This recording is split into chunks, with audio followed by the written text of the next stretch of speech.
Naku po Carla, biglang sinumpong po ang kanyang dating nararamdaman. Yes mga Mima, sobrang nakakaawa pero kailangan talaga ni Carla na lakasan ang kanyang loob. So ano nga ba ito?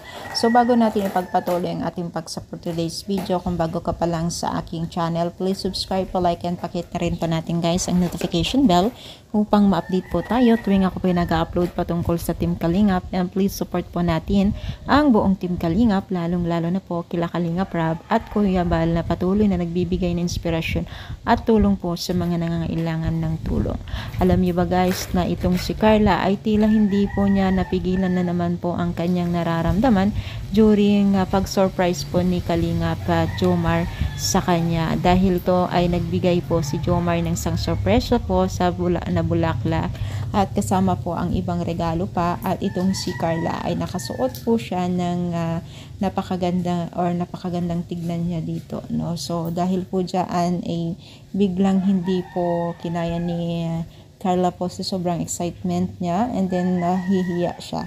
Kumbaga sinumpong na naman yung pagiging mahiyain niya dahil nga po sa kanyang nakikita. At syempre na ibibideo, kumbaga halo-halo na po ang kanyang nararamdaman that times, kaya naman po ay parang baga hindi na naman niya nakontrol yung kanyang sarili. Bagamat po ginagawa pa rin niya ang kanyang the best para maibsan po yung kanyang nararamdaman. Dahil po syempre kung hindi niya lalabanan yan, talagang magiging ganyan na lang siya. Buti na lang guys ay na-enhance na po niyang kanyang beauty at kagandahan o sarili po sa maraming tao at sa harap ng camera. At nagpapasalamat siya dahil po in-encourage po ng Team Kalingap at sila Kalingap Jomar na kung paano i-enhance po yung kanyang confident, no? So ano masasabi ninyo sa ating pag-support today's video? Comment down, palike po ang ating video. Thank you and God bless.